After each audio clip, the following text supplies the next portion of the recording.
Assalamualaikum warahmatullahi wabarakatuh.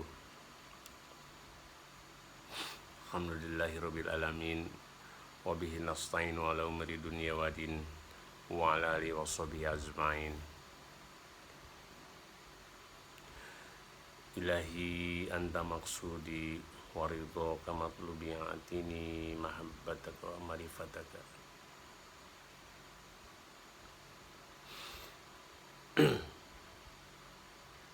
Halo rekan-rekan semuanya, apa kabar? Semoga Anda semua dalam keadaan sehat walafiat. Bagaimana selama 5 hari ini Anda di rumah? Apakah nyaman-nyaman saja? Anda di karantina, Anda bekerja dari rumah, apakah tidak merasa jenuh, tidak merasa kecewa? Insya Allah kita tidak akan pernah merasa kecewa. Teman-teman yang berbahagia, saya sendiri sudah 5 hari berada di dalam rumah. Sengaja saya mengasingkan diri di ruang ini karena beberapa hari yang lalu saya kena flu berat. Jadi sekembalinya dari Banjarmasin, kemudian ke Muara Tewe selama 3 malam 4 hari, saya kena flu dan batuk yang cukup serius. Orang rumah pada takut semua, dan akhirnya saya dibawa ke rumah sakit untuk di check up. Saya check up, saya juga sedikit khawatir karena kondisi sekarang kan sedang rame-ramenya, sedang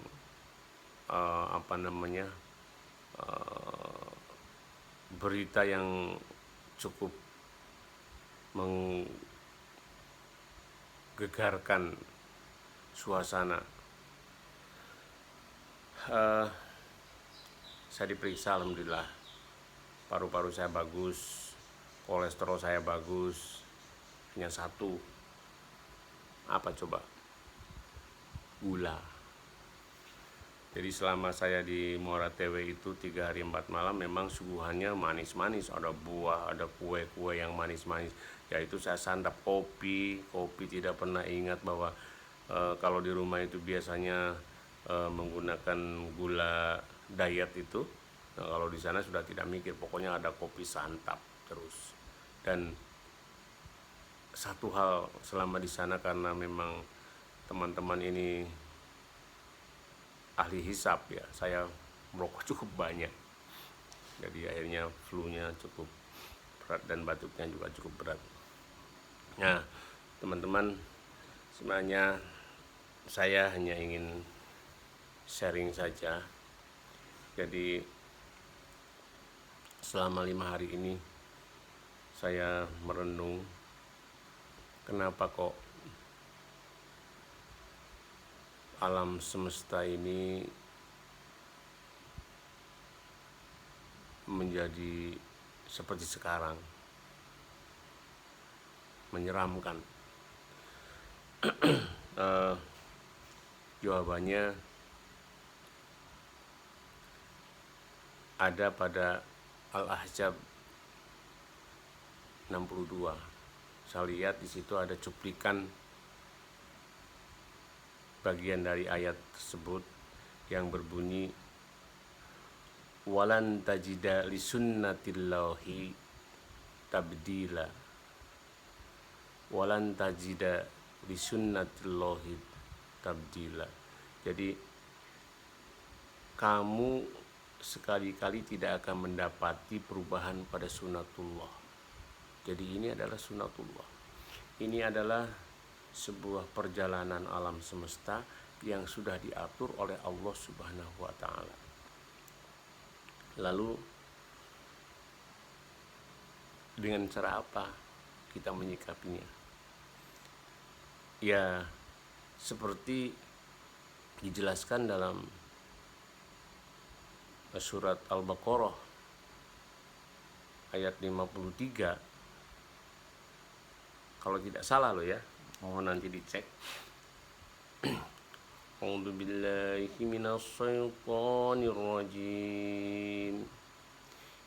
Ya ayyuhallazina amanu ta'inu bis-sabri was-shalah innallaha ma'as-sabirin.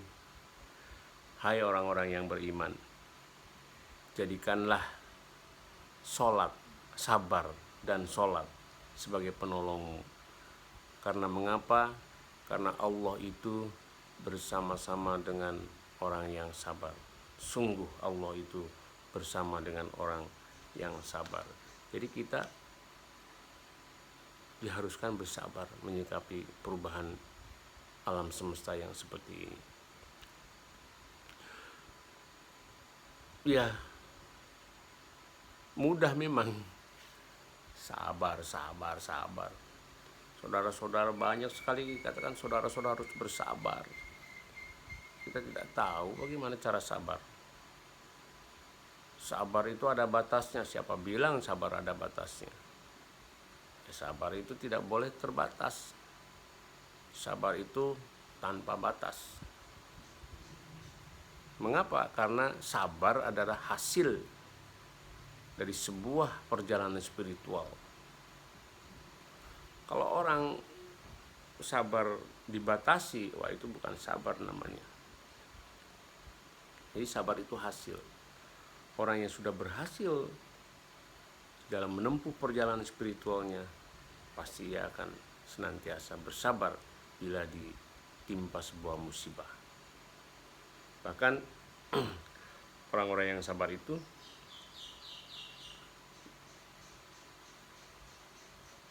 ya tadi akan, bila ditimpa musibah, dia akan kembalikan kepada Allah. Dan mereka mengucapkan inna lillahi wa inna ilaihi roji'un.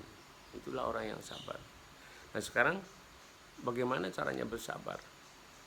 Sabar tadi katanya merupakan hasil, akibat. Ya benar. Sabar itu buah dari satu kegiatan zikrullah. Ala bizikrillahi tatmainul qulub. Hanya dengan berzikir hati akan menjadi tentram. Nah, hasil dari hati tentram inilah muncul kesabaran, keikhlasan, ketawakalan. Jadi memang di dalam menyikapi sebuah peristiwa yang begitu marak pada akhir-akhir ini, kita diwajibkan sebagai umat Islam untuk bersabar. Ya tadi sabarnya itu adalah hasil dari ingat kepada Allah. Jadi tetap selama kita berada di rumah itu ya harus utamakan zikirnya. Ini kesempatan kita berada di rumah, meningkatkan ketakwaan kita, meningkatkan keimanan kita, meningkatkan kesabaran kita, hanya bisa dilakukan dengan ingat kepada Allah, berzikir kepada Allah. Nah, saya juga berzikir. Ya, Anda berzikir tentu. Tapi zikir yang bagaimana yang bisa meningkatkan kesabaran? Zikir yang harus digurui, zikir yang ditanamkan oleh guru kita. Ya, cari guru yang bisa menanamkan zikir ke dalam jiwamu, jiwa Anda. Anda mau, silakan datang ke tempat saya. Insya Allah saya bantu. Hanya itu mungkin sharing dari saya. Mudah-mudahan kita semuanya terlepas dari cobaan Allah, dari virus yang begitu menakutkan.